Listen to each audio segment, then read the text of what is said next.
All right, welcome everyone. We are Semblance of Sanity. I'm Caleb. I'm Jacob. And we're here for The Promised Neverland, Season 2, Episode 1. Okay. We're back, guys. We back. Yeah. We are excited. This show just blew our minds in Season 1. It was just a tad fun, you know? Just a little bit. Of a thrill. Yeah. Indeed.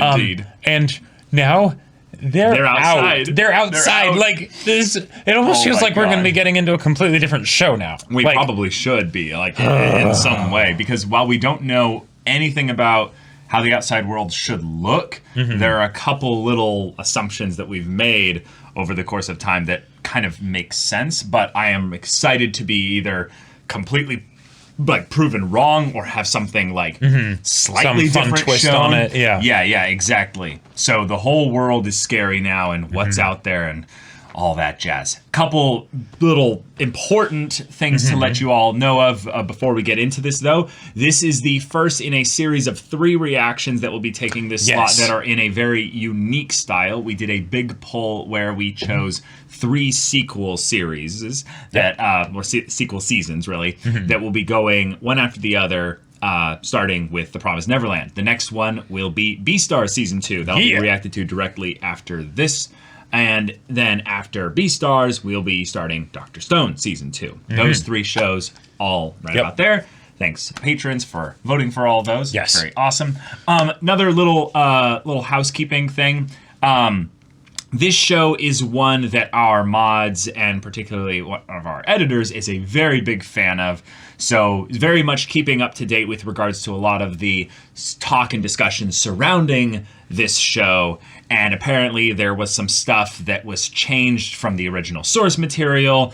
And we've just been made aware of that's something that's going on right now in the community. So if you're frustrated with regards to what's going on in that regard, hey, our plight goes out to you. We understand things can be rough with regards to adaptations, but that is not something that's going to be a part of our discussion in any way regarding this reaction. We'll be reacting to the anime as it is presented. We don't want to know how it was in the manga. Yeah, we will not be adjusting things or taking in new data or info regarding the manga in any way whatsoever.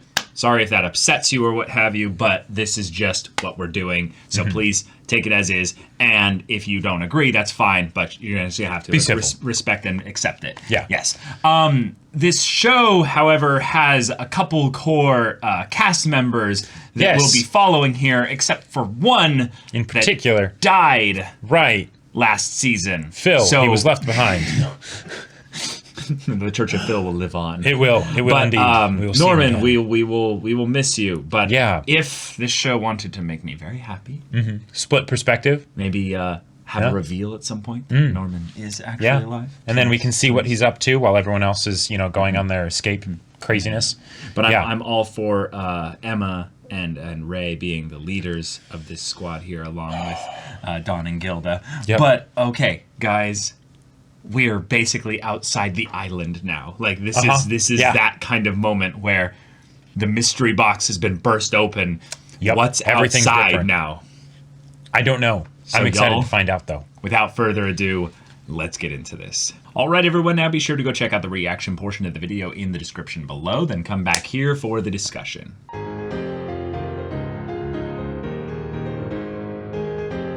All right, we're back. Oh boy, this was just a chase.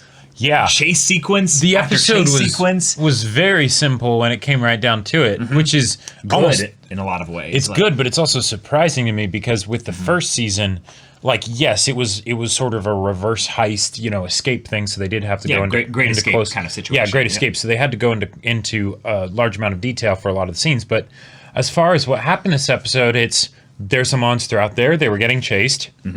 They have an objective. They have specific things that they've taken from the farm, the house, that are helpful. In order to be helpful in that regard. And that's where a lot of the exposition comes in. And it's rather clever in that they were prepared to make this journey as best they could be. It's stuff that wasn't coming from their knowledge of this outside world.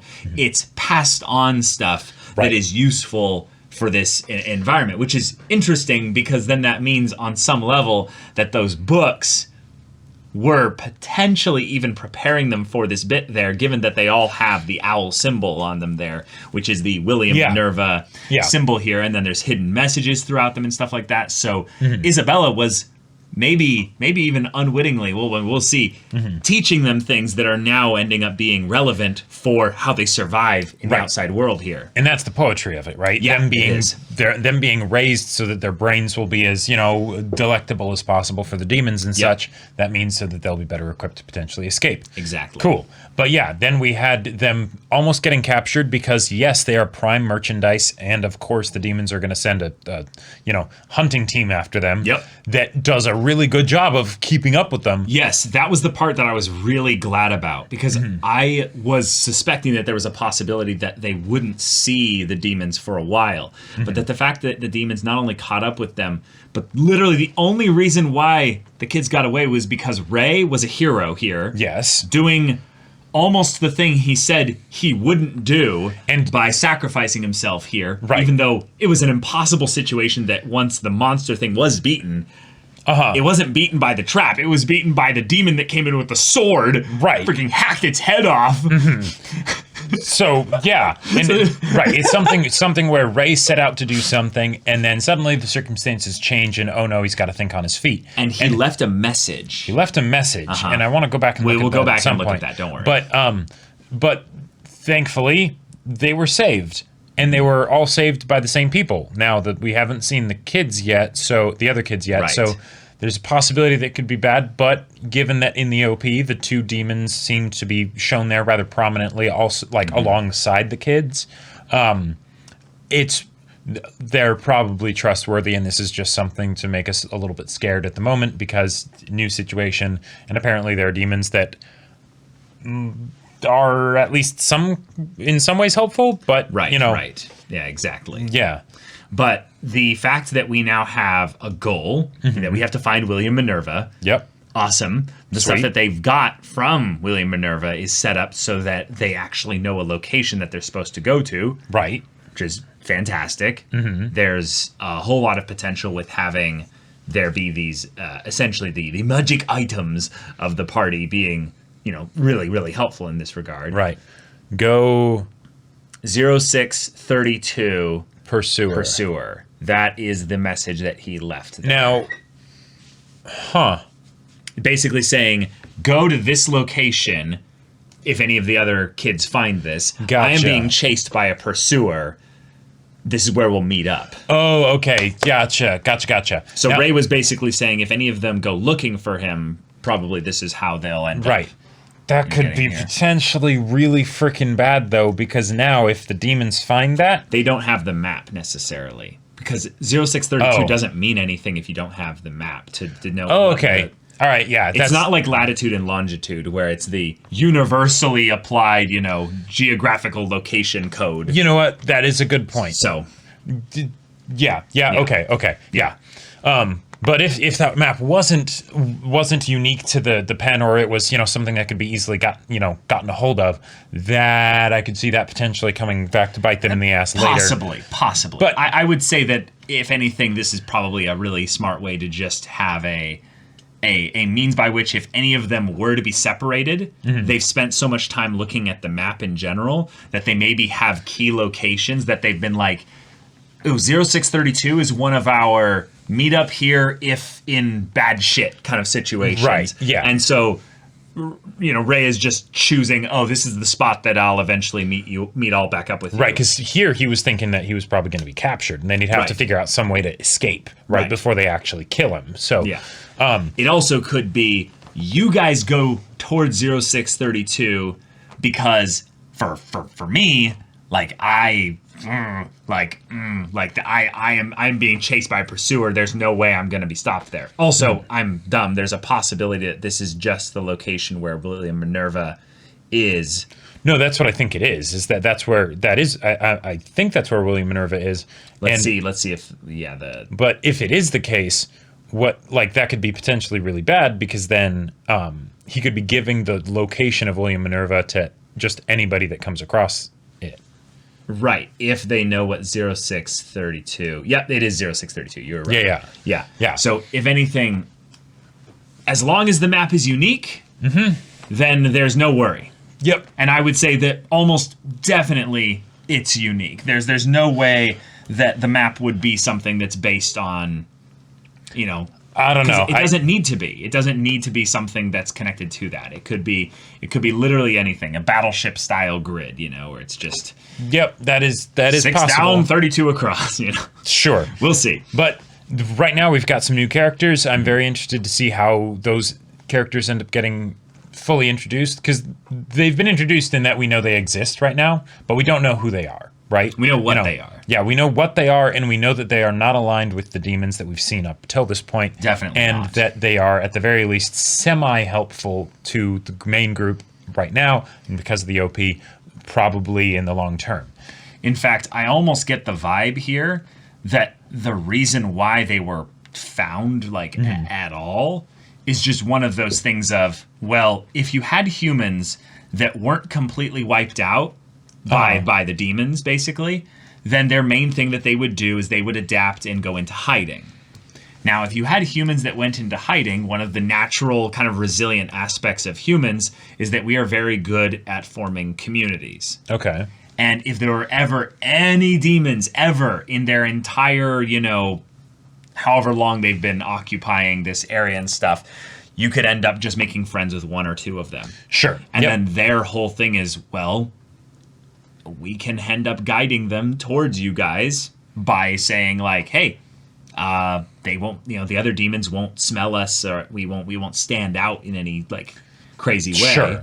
Yeah. But there's definitely, now that they so overtly took humans away from them, especially Sanju, right from beneath the nose of the hunters. Yeah. He could definitely tell probably that was a demon. Yep. That did and that. It, like, you know, it makes sense for the Demon Society to have their own set of people that are outcast, disenfranchised, etc. Yes. You know, things like that. So naturally, just like any other society. So there'd be people that would be fighting back, and especially if they did end up, you know, forming some connection with humans or things like that. Right. Then yeah, they might not like the fact that they're getting, you know, raised like cattle to be eaten. Sure, but I'm very curious to see why these demons in particular are helping them. Because it could just be that it's out of the kindness of their hearts. Or what I'm guessing is that there's some way in which the Demon Society has wronged them. Sure. Right? Yeah. And so they have a personal motivation, whether it's, even if it's something as simple as also wanting to be free, you know, in the same way that Emma and the rest of them do. Yep. I'm curious what the story is there. Yeah, I would say that the disenfranchised aspect of it is definitely somewhat at play here. And then the dark, worrisome theory part is the fact that they are essentially a expensive form of currency. Yep. So while they are food, yes, they are also worth more than other types of food. Therefore, there's an aspect of you are bargaining chips theoretically as well. There is a vested interest in any demons that find them, or even humans, to sell them. Right. Now, these ones saved them, so that's good so far. But that is something to keep in mind. It's always something to keep in mind. Don't trust anyone just because they saved you at the one point and gave you this nice little getup. It could totally be something selfish for all they know, and I don't think this is going to be the case. But for, say, Emma and Ray, where they're at now, for all they know, all the other kids could have been eaten by these two. You know, This is definitely also, in the meta sense, the part in the story where the kids realize that they're woefully unprepared for everything here, so they need to be saved out of nowhere by the thing or persons or characters or organization that gives them the exposition about how the world really is.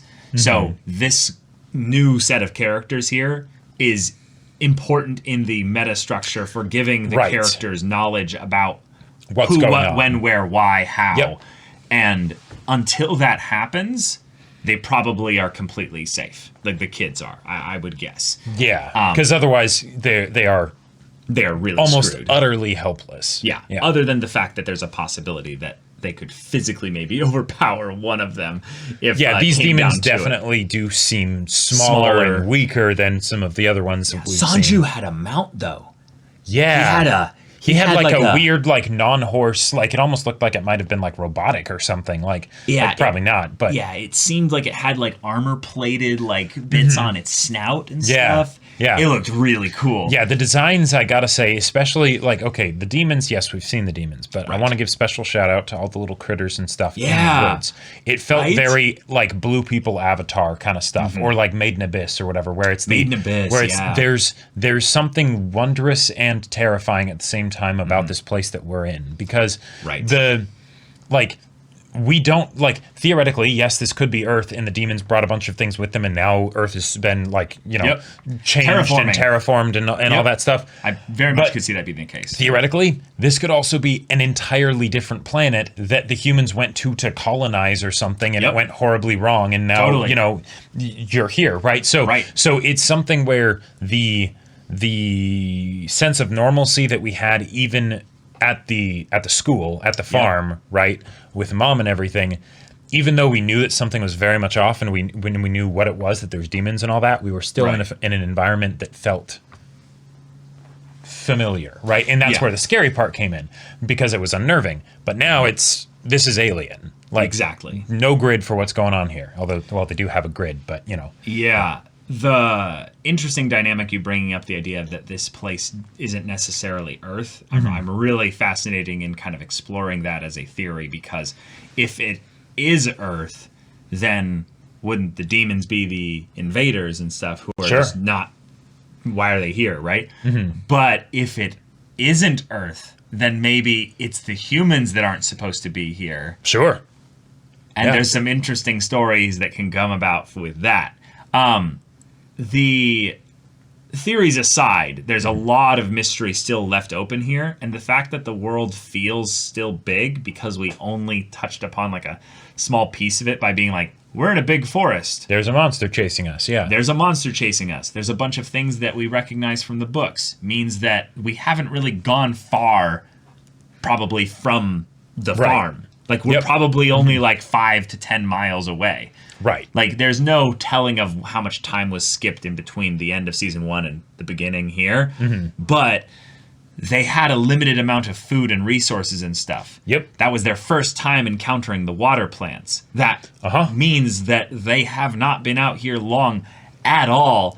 And if they hadn't have been put into this situation, Emma could have died of like a pneumonia, some kind of infection or something like that. Well, yeah, she had the fever and whatnot, and I liked that was brought up, because since, you know, she was originally set up to be the one that was the most physically capable, you know? Right. But given everything that they've been going through and the fact that, yes, they cut off pieces of their ears and stuff. It's like that's untreated. It's an open wound that could get it's a wound that closed that could get reopened from all the running and stress and stuff like that. Right, exactly. It's just all kinds of things that could go wrong. Right. And so, of course, naturally, some of the stuff does go wrong. And the fact that even after they escaped, which felt like such a momentous, like, grand, you know, like, victory, which it was, right? Yes, it's huge. That is just the barest bit of the starting line, right? It's like, great, you got out.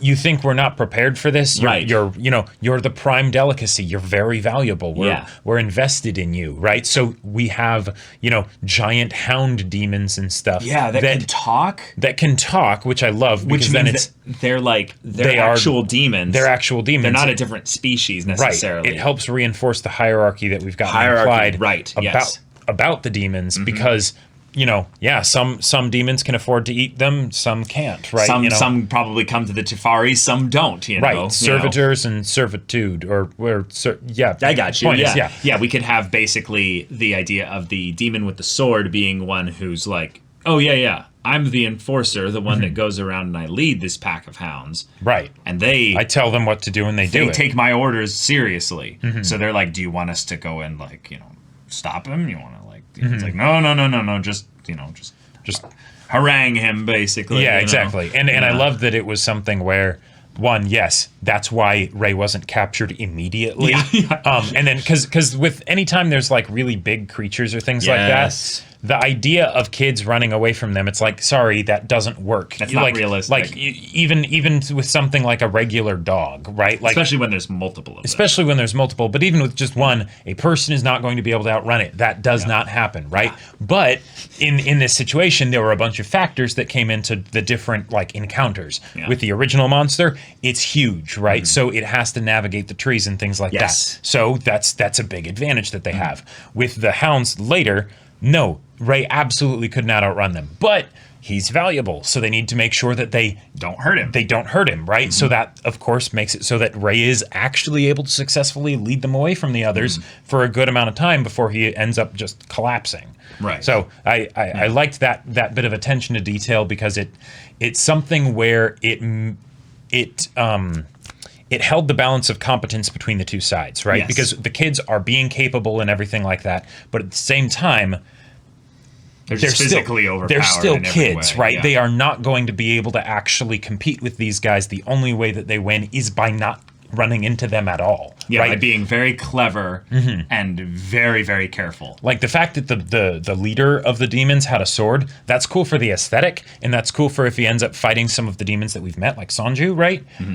But as far as the kids go, it does not matter whether he has a sword or not. Yeah, right? If anything, the reason why he has the sword is because the monsters out here, they don't care if you're a human or a demon or whatever. Right, yeah, it's for the other things. Yeah, that's the like, oh, that thing? Yeah. Ooh. That's why I wield a sword like this and heads off, it's dead. Yeah. Like the speed at which everything like just went panicky because it's dead. Oh yeah. Wait, no, it's dead. Oh no. Killed it? Oh no. Oh no. I'm actually very curious if at some point, and we don't have to get into this right away because they were rescued from the demons. Right. But if at some point one of them gets captured by like that guy with the sword, and then it's a long trek back to headquarters, and he has to basically protect them from the other monsters out there could be some really weird dynamics that get going of like Stockholm Syndrome and whatnot because they would be keeping them alive. But it's keeping them alive so that then they can be turned into food later. I'll bet you anything it's more of like, okay, get the syringe. You're unconscious. Puts him to sleep, throws him in a pack. Sure.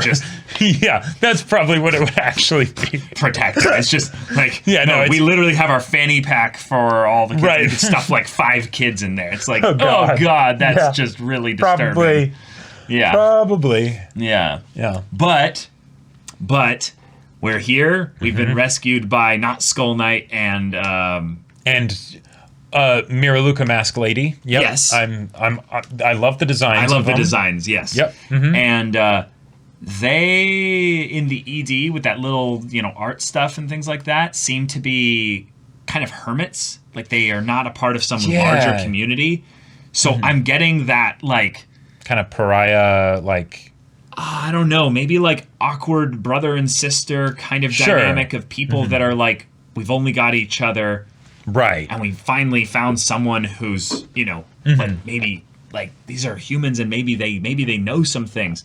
Maybe they need the kids' help in order to survive. That's totally possible. And the fact that in the OP we see them constantly in the group. Yeah. Means that they're reaching out alongside the other kids. Exactly. That they've got basically struggles and fears and hopes and dreams and all these things that are going to maybe thematically start to weave things with the demons and the humans together, like that whole thing where they did the hands overlapping and stuff and them reaching out for each other. We might make a little bit of some interesting things regarding what it means to be a demon, because demon is obviously not what they are. Yeah, that's just a catch hand or shorthand. It's shorthand for the humans because they're scared shitless of these things. Right, so, naturally. Yeah. Yeah, but they obviously don't call each other demon. I'm guessing not. That would be a bit weird. So I'm looking forward to seeing what they tell the kids in episode 2. Yes, me too. So, y'all, if you want to see that next episode's reaction and discussion right now, go check out the link in the description below for our Patreon. You can get on early access there. You can watch full-length timer reactions there, and all this comes with Discord access, so you can chat with us and the community there about this show, about anime in general. Also, be sure to check out our Twitch channel. Yes, we do streaming every weekday. The info's in the description down below. Yeah, so if any of that interests you, we'll see you there. But until then, we're Semblance of Sanity. I'm Caleb. I'm Jacob. And we'll see you all next time.